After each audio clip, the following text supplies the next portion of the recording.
I think we should get started again. I'm Jeremy Sanders. I'm the Pro-Vice Chancellor for Institutional Affairs, and my main responsibility is around the well-being of 10,000 employees, and I'm particularly interested in equality and diversity.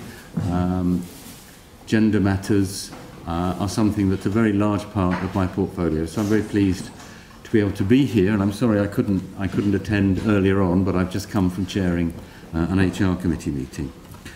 So our first speaker in this last session is Professor Ash Amin, who's a colleague in the geography department, and he tells me he's not going to directly address gender questions, but anyway, Ash, very looking forward to hearing what you have to say. Thank you very much. I feel like an interloper at this symposium, not just because of my own gender, but also because I won't speak to gender issues directly. But I think what I have to say is of relevance. I hope it is. Elif Şafak started off, or spoke of in the preceding session, about the freedoms of the private world, and particularly the world that we enter as we read books.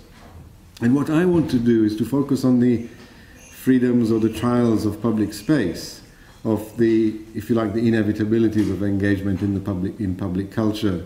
And I want to do so pretty much in the context of Britain and the West. And I'd like to begin with a famous Rumi, the Sufi mystic Rumi in the 13th century, saying, he says, out beyond ideas of wrongdoing and right-doing is a field. I will meet you there. Which is a very compelling statement that many, many people have quoted and misquoted, and I've misquoted in a book of mine. But I think it's this citation by Rumi, citation of Rumi, it's a very good promise, I think, in our times of explosive and sharp identitarian divisions. And we heard of some of these the problems of identitarian politics in the preceding session.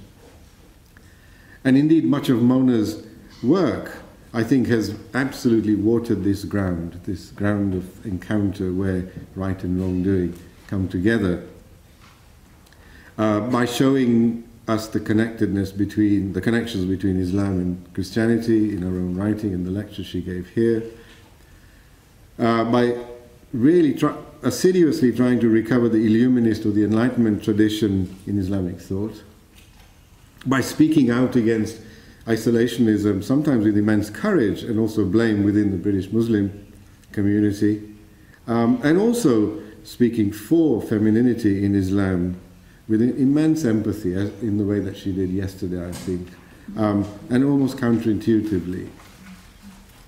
And her writing, her talks on the middle ground are never dewy-eyed. They're not romantic, I don't think. But instead, I think she comes to that ground with a steely awareness of the things that can actually get in the way of meaningful dialogue. So, for instance, in a paper written in 2005 on reconciliation, she asks, and I quote, "How can religious voices continue to mop up the mistakes and injustices inflicted by world leaders by trying to elevate religion to a position it does not enjoy?" So politics intervenes. And in my short contribution, what I want to do is I want to reflect on the making of the middle ground of encounter,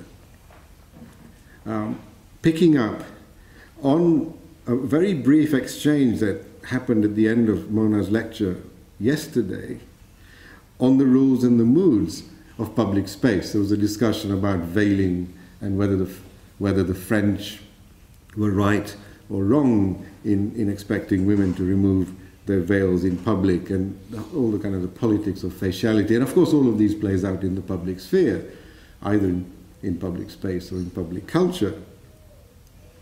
So that prompted me to think about this question.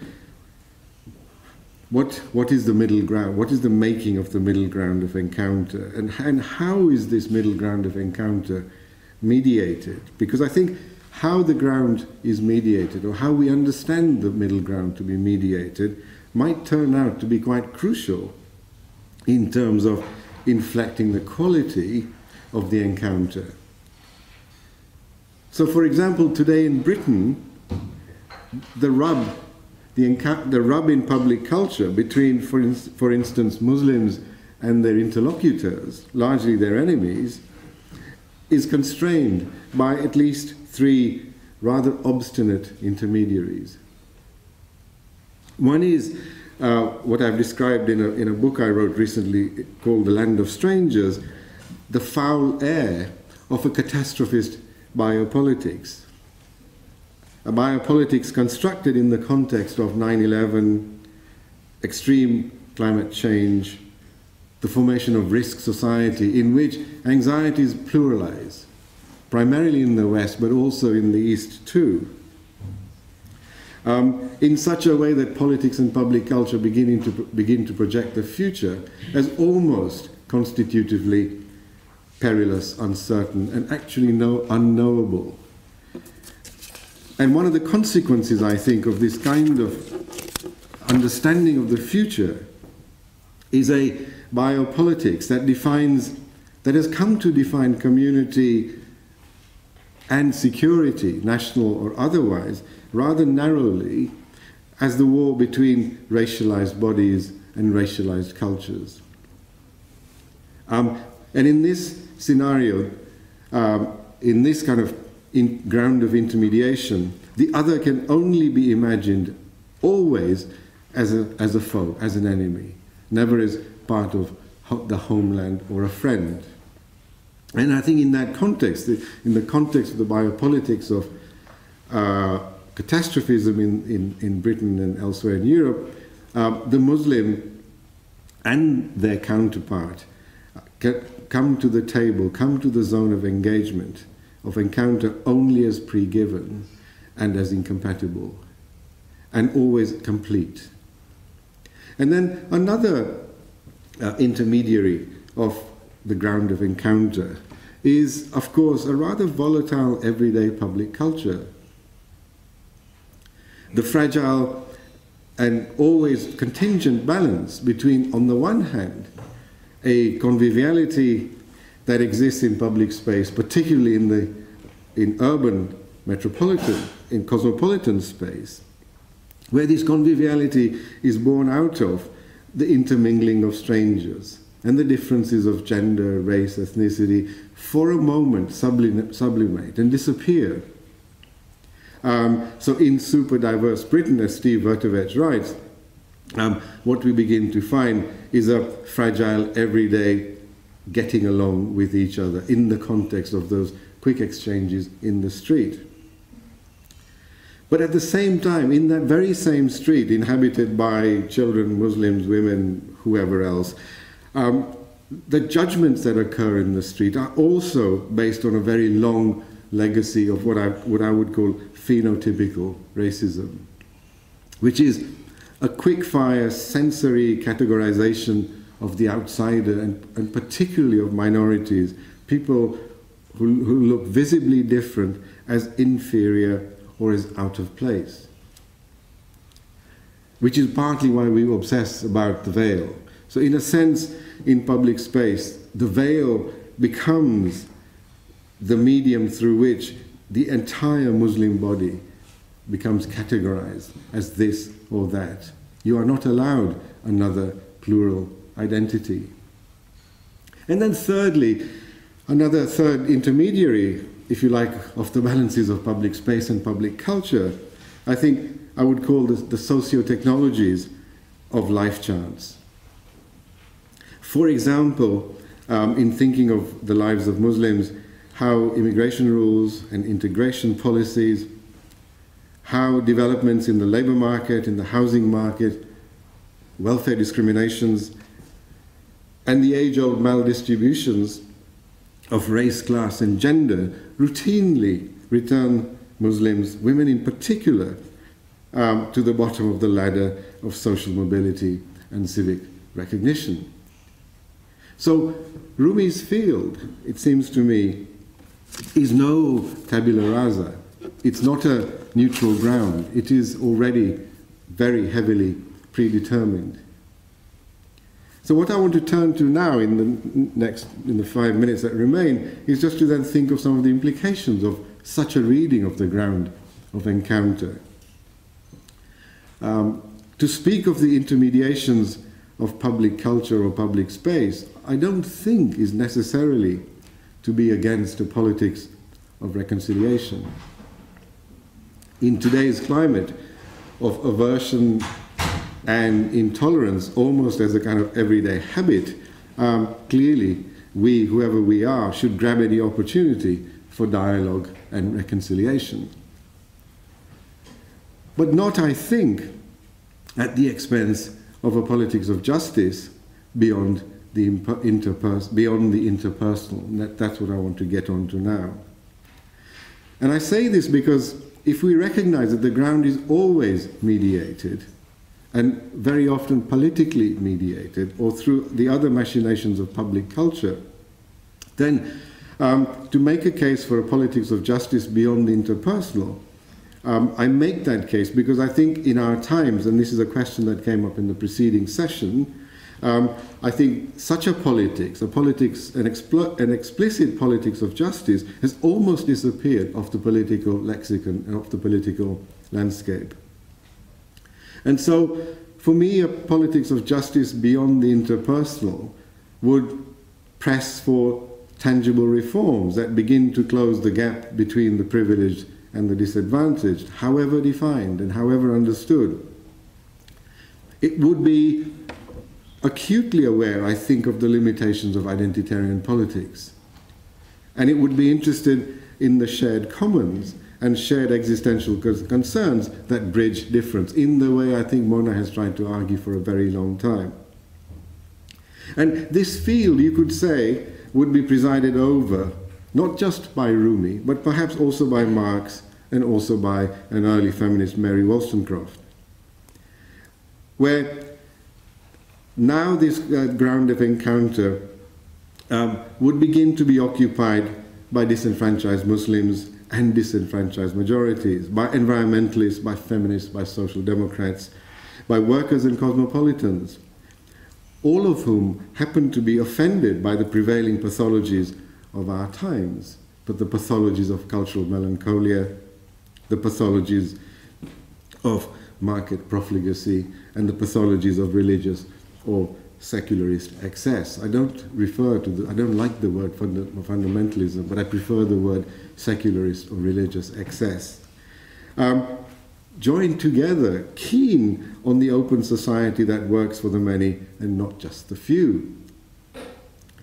So the intermediaries of this ground, for me, are intersectional intermediaries, populated with fairly familiar campaigns, certainly familiar campaigns of old, which need to be recovered, I think. Campaigns for universal welfare and human rights. Campaigns for equal access to the infrastructures of life. Campaigns really for the unlimited expansion of the cultural, the political and environmental commons. Campaigns for diplomacy as the ethic of conduct. And campaigns absolutely for shared legacies. Mary, Arabian Nights, the simple legacy of human being, and we heard from today the shared legacy, not quite a legacy yet, or the shared pleasure across cultures of reading A Thousand Splendid Suns. So this, for me, I think, is a awkward public sphere, physical and virtual, a ground of encounter full of awkward silences, many, many disagreements, rather strange bedfellows too, and a ground in which there is an absolute quest for a future that's thought of and imagined as radically different, much more expansive than the present or the past. So no nostalgia. And I think such a public sphere with a new set of intermediaries is a public sphere clearly without guarantees, but which may, and I close, offer the advantage of at least three things. One is of not leaving the chances of the disenfranchised to the concessions of truth and reconciliation, or indeed to the concessions of identity. Secondly, where some labour is actively involved in designing the field itself, in which Rumi and Siddiqui want to see effective dialogue. By reinforcing, I quote Silvia Federici, the feminist thinker Silvia Federici, by reinforcing, I quote, processes of commoning rather than community. And then thirdly and finally, if you like, an exercise of engineering of the public sphere in which there is explicit recognition and acceptance of our constitutive hybridity, every one of us, despite what the communitarians amongst us and the individualists amongst us say, such that we're not then surprised at finding, as a wonderfully clever PhD student, Ajmal Hussain, notes in the context of his research in Birmingham, I quote, where young Muslim women in hijab simultaneously involved in candlelit vigils in show of solidarity for oppressed Afghan women, and then engaged also in slut walks in the liberal defense of women's rights in the UK.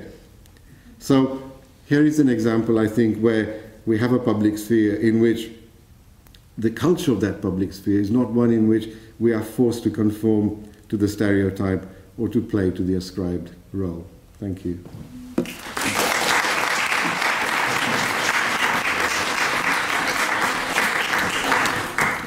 Thank you very much, Ash. And our next speaker is Haifa Zangana, and I'm sorry if I haven't pronounced your name correctly, who is an Iraqi novelist and artist and political activist who's been in Britain now since 1976, I think.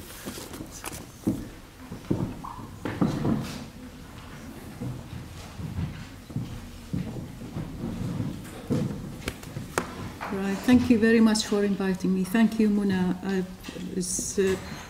I am a very keen listener of your comments, and actually I am today here to speak about few things happening in Iraq today, and it is totally related to the topic of the seminar, which is feminism, religion, and women's rights.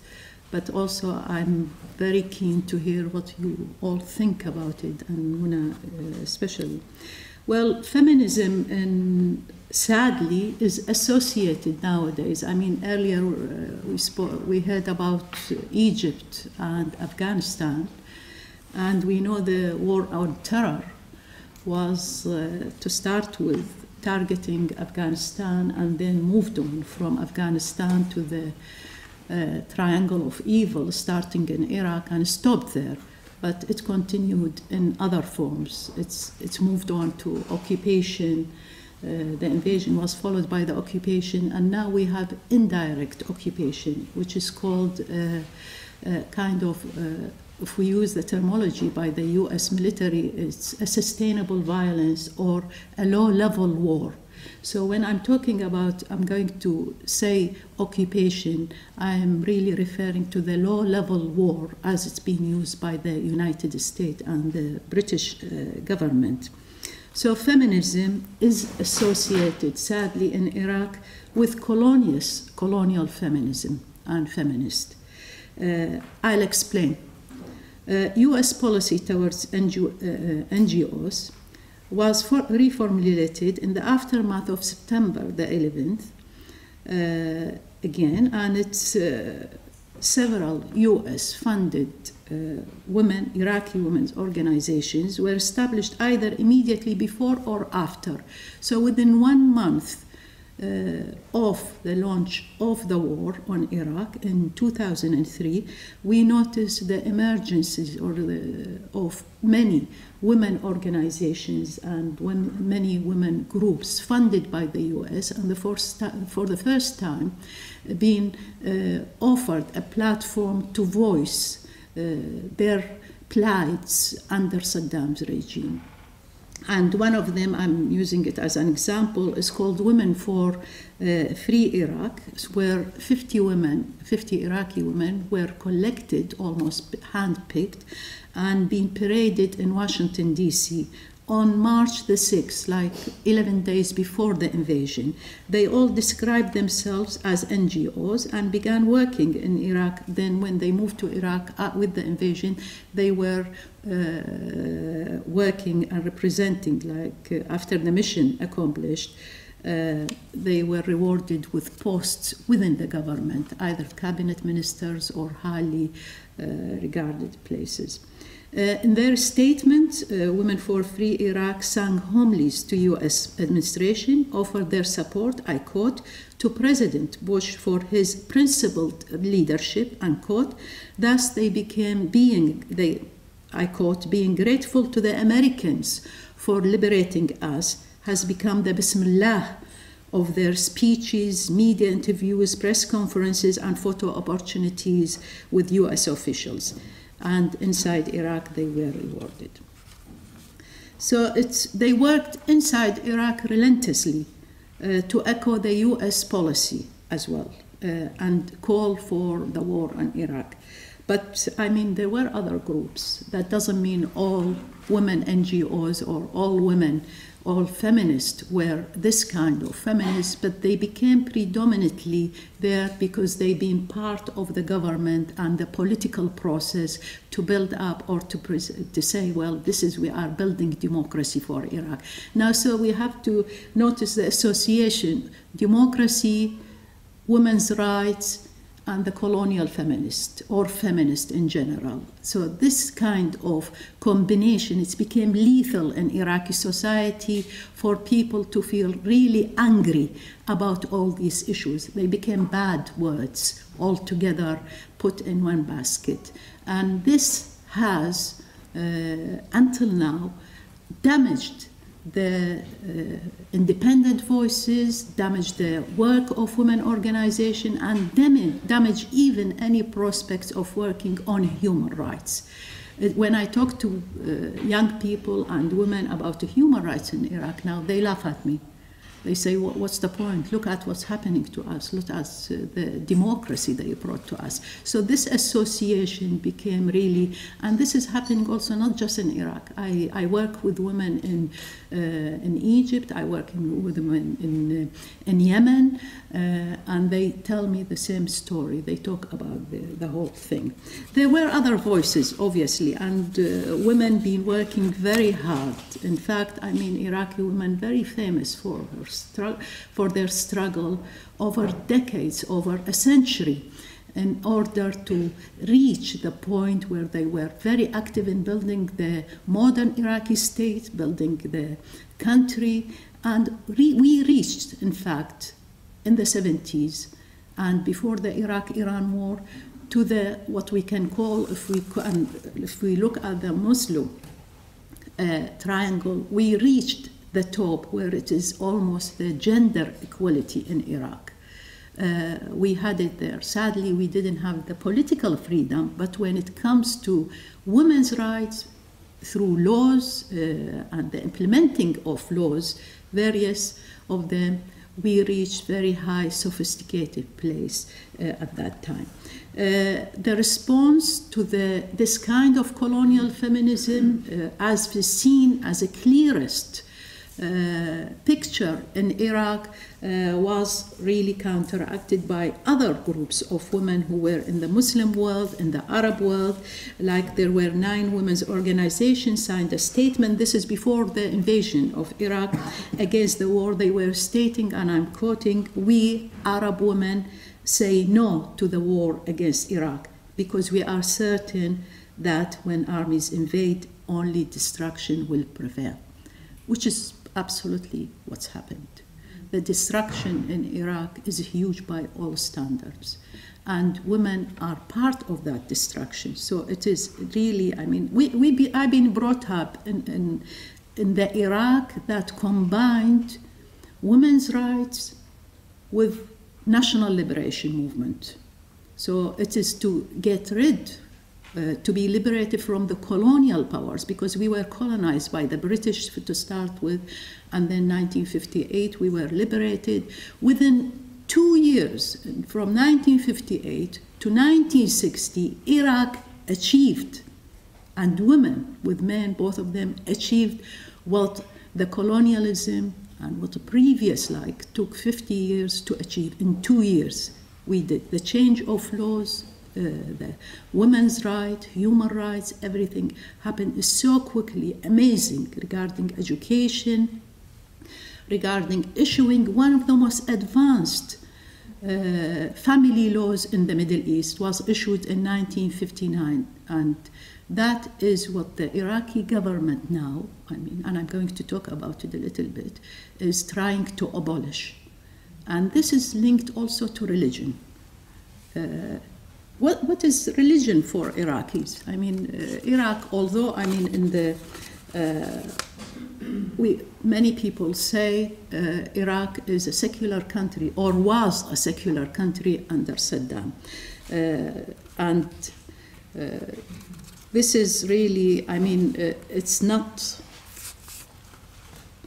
That's not true.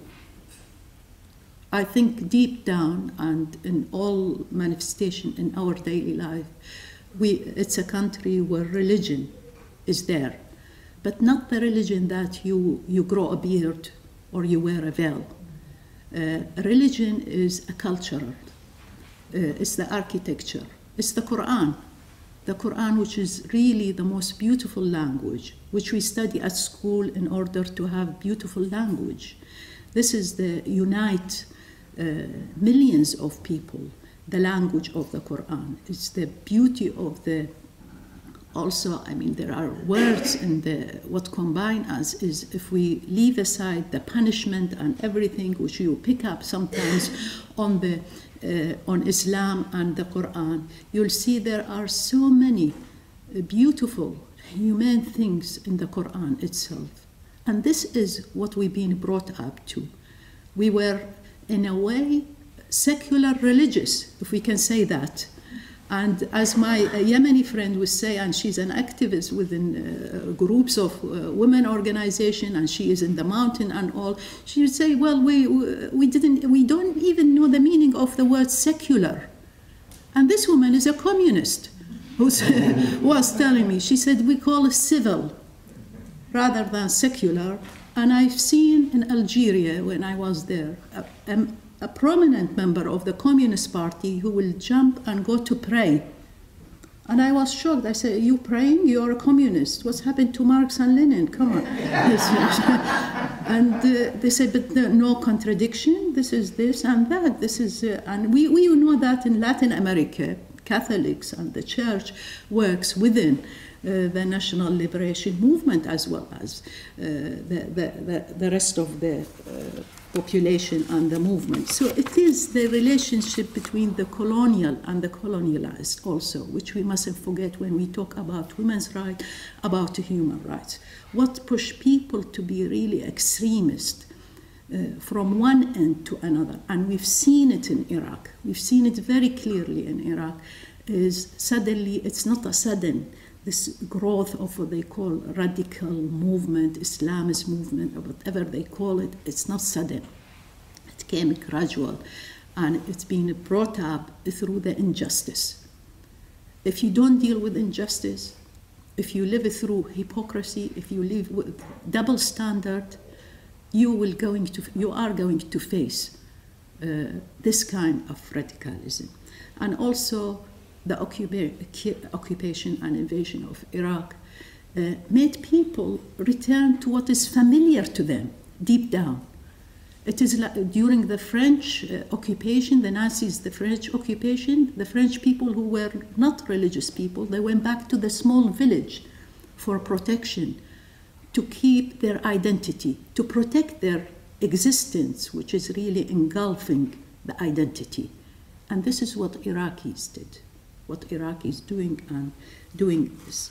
So it is in the religion, it is in the Quran, is what we celebrating ar-Rahmah, which is kindness, forgiveness, reason.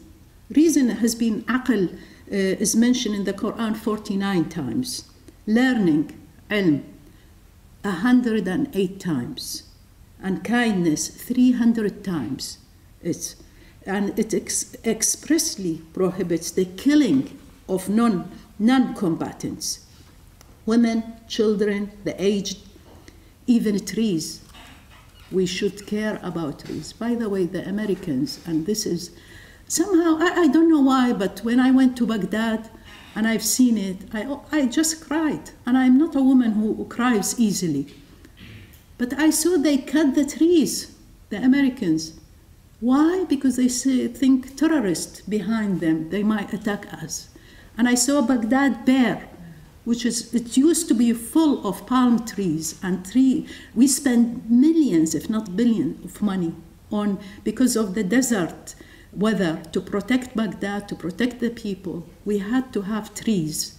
They chopped them, and you look at like amputated people there, because the resistance was hiding behind them. So this is, Islam does not say that. Well, anyway, I'm not really justifying a lot of things, because now by using the name of Islam, many terrible things are going to be legalized now. There is a government at the moment which is not religious, it's not Muslim, Islamic or Islamist, but it is sectarian. And so we are almost fragmenting the fragmented already in the society.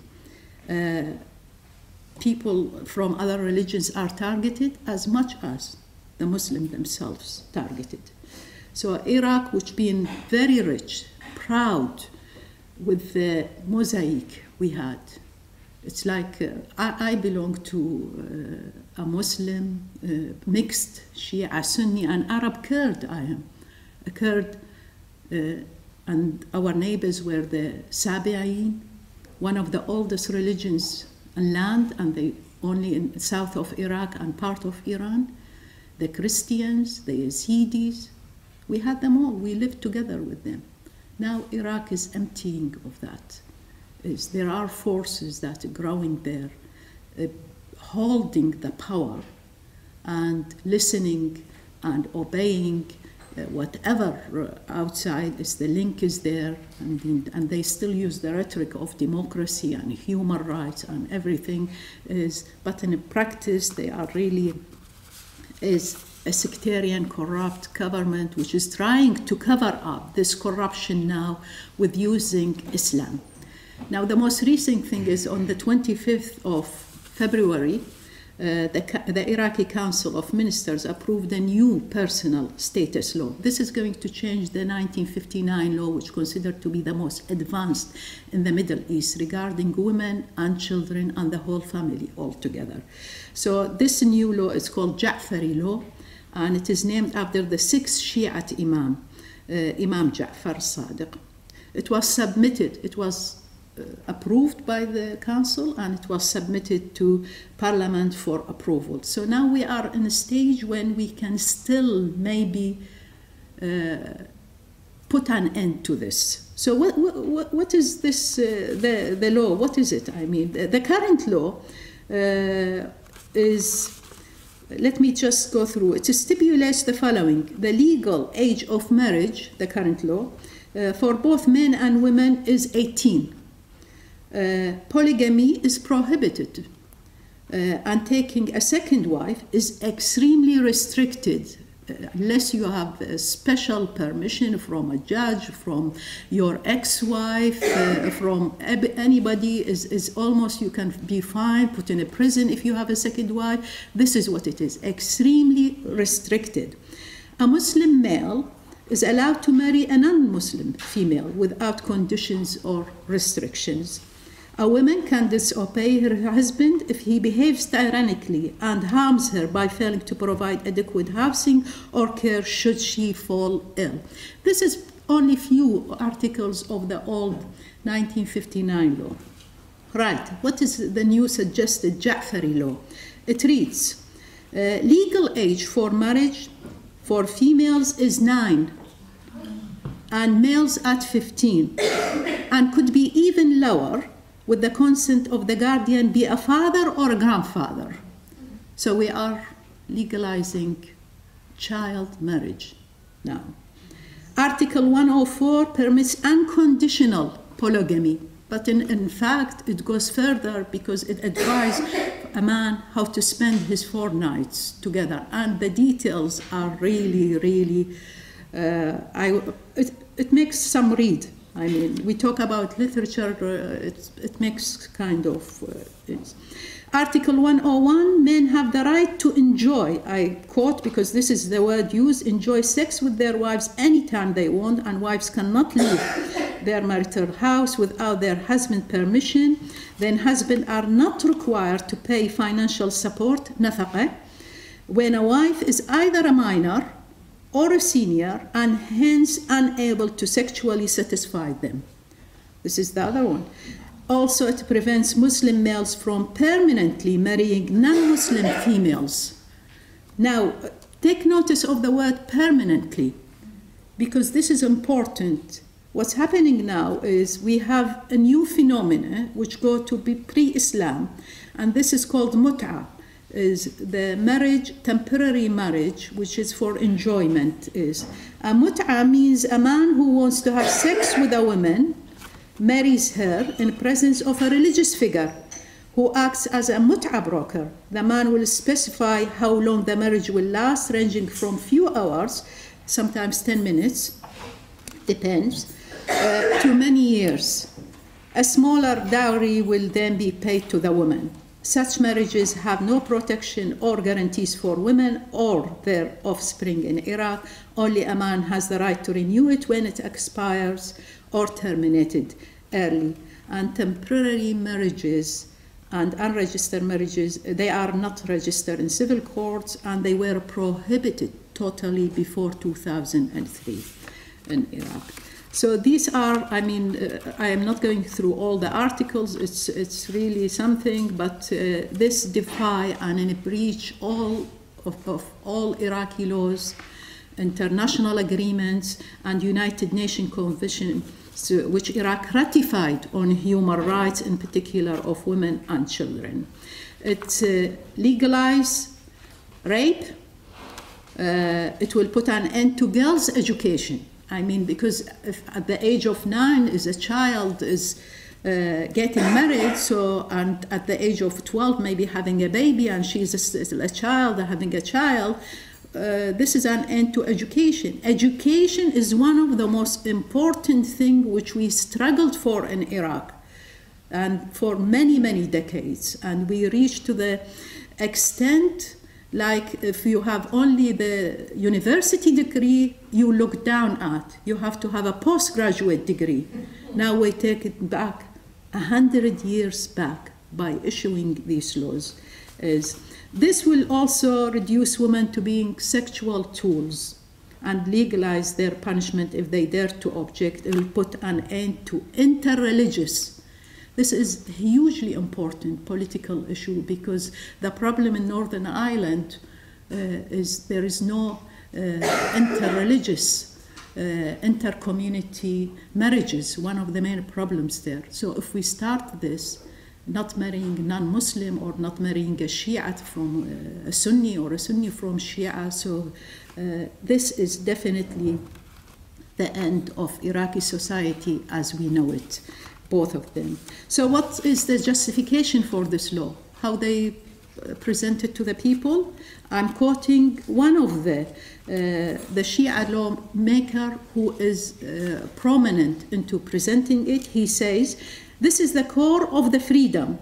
Based on the Iraqi constitution, each component of the Iraqi people has the right to regulate its personal status in line with the instructions of its religion and doctrine.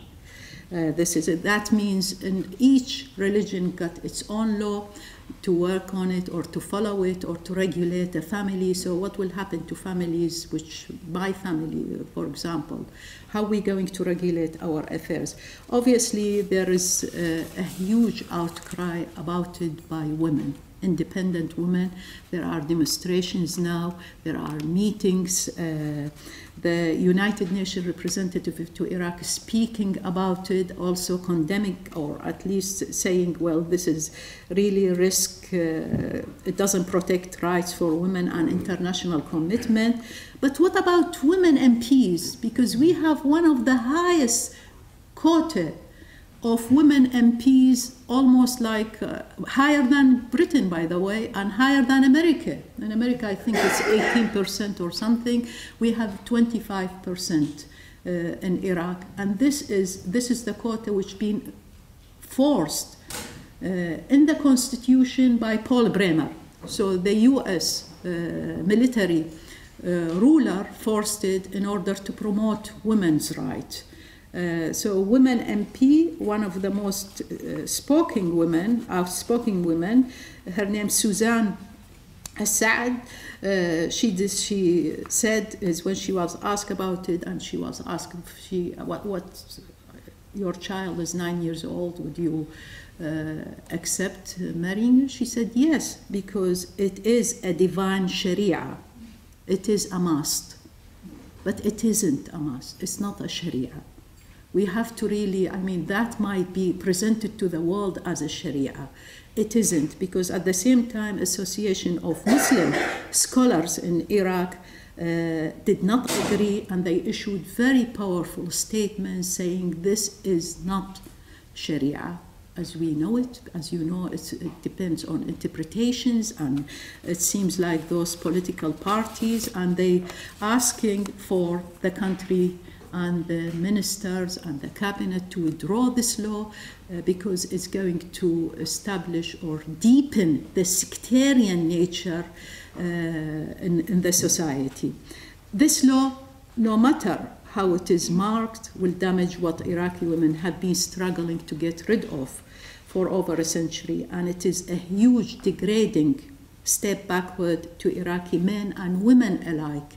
It is important in our case anyway, and I see it I've seen it in Egypt, I've been there, I've been in Tunisia and other countries. It's very important. Men are together with women. We never separated that. We've been working together, and this is the only way. So as Muna mentioned earlier, I totally agree with her.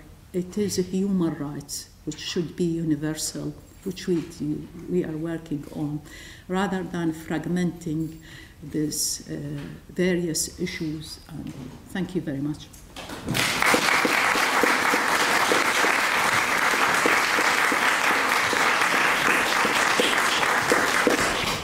Well, thank you for that very, very moving and passionate statement, Mona. I'm sure it's a bit louder. Please tell me if you can't hear me at the back. Somebody can hear me. Can everyone hear me now? Good. Okay, thanks. Thank you, Ash, for a very thoughtful response, and thank you also, Haifa, for a very moving appraisal of what's happening in Iraq. I think you, at one point, Ash, you said Rumi and Siddiqui. Maybe I misheard. But I just wanted to say I've never had Rumi and Siddiqui in a sentence about me before. But it did make me think of the place Rumi could actually play in any kind of dialogue. And I was asked to do a profile, there was a profile of me in the Christian Century, in the Church Times a few months ago. And one of the questions was, if you were locked up in a mosque for a day, who would you want to be locked up with? And I said, first of all, I don't want to be locked up in any mosque, but if I had to be, it would be Rumi. So it was a nice reminder. Rumi also said, I am surrounded by people in the darkness of the night, but if only I could find a human being. And it kind of makes you think that in our public space, and trying to draw together, and I'll speak very briefly because I want to leave more time for Q&A. In our public space, how do we instill people to have the courage to voice opinions? For me, the best kind of public space is not one where we learn to agree, but where we learn how to disagree. And I think that the majority of the problems that we're finding in the Islamic world is that we don't know how to disagree civilly. And that's why you have a brain drain. That's why you have people who want to say things who migrate to the West. Because for all the problems in the West, we know still how to disagree. To an extent. We can go further, but we know how to disagree. You said a lot about Sharia, and I'll just go back to my first talk, which was unless we demystify what Sharia is, especially in countries where people exert huge control and power over society in the name of Sharia, that Sharia is man-made. It may have divine origin, that's entirely an interpretation, but it's a man-made law. That unless you think that human law and human laws evolve according to human development, according to human moral agency, they're not static. We're not static. We've evolved in so many ways. Okay, we still show signs of medievalism, of barbarism, of ancient ways of thinking, but we have laws in place for a reason, to stop us from exerting those things that make the public space difficult, that make relationships impossible, that make our whole society, which is increasingly becoming pluralist, impossible to live in. And I think that what's happened in Pakistan, what's happening in Iraq, what's happening in, and just on the Iraq one, a few years ago, somebody quite high up from the American diplomatic corps asked me, he said, "What do you think we did wrong in Iraq?" And it was a tea break, so I didn't have long enough. And I said, the only thing I would say is that you didn't treat Iraq as a country, as a civilization, as a people. You saw it as a place that needed battering to death for your own purposes. And he said, yes, many of us feel like that, but not many of us can say that. And I think unless we see, and it takes us back to our initial conversation about otherness, that in the end, we are, I know it sounds such a cheesy cliche, but actually we are all the same. That when you leave a country, you're still leaving that country with all the problems, with all the anxieties. If anything, you've perhaps polarized that country even more. So the fact that we've now got Sharia, Jafri law, and specifically from what you're outlining when it comes to personal law and marriage, this is simply a way of controlling women. It's nothing more than that. And as soon as you say this is Sharia, you're cutting off a conversation. You're not starting a conversation because you're sacralizing it. You're saying this is what God wants. The virtuous woman, the pious woman, will be there for her husband, will be married off at the age of 9 and not turn against that, will be there to do what all the male members in her family say. Now, some women might think that's okay, and I'm not going to say anything against that. But for a lot of people, a lot of women and men, this is not the right way to be. And I don't think anyone in this room would contest that. Because for all the politeness we have about other cultures and how the West shouldn't intrude and how human rights, can they be universal or are they indigenous and local? There are some things I think that are local, that are universal. There are some things that speak to us as human beings, irrespective of our background, our culture, our identity, our sex, whatever. And to some extent, you could argue, whichever way we go at the moment, we go west. And I don't mean by west in terms of the colonization and all the rest. I mean by west in the sense that human rights speak for something. And most Muslim societies know that human rights are a good thing. That human rights is what they see in the West, which is what they like about the West, notwithstanding all the other issues they have. So I don't know what to say to what you're facing. The only question, and maybe this will come out, and I'll end on this, is you said in those 2 years, the Iraqi government had made or society had made so much progress.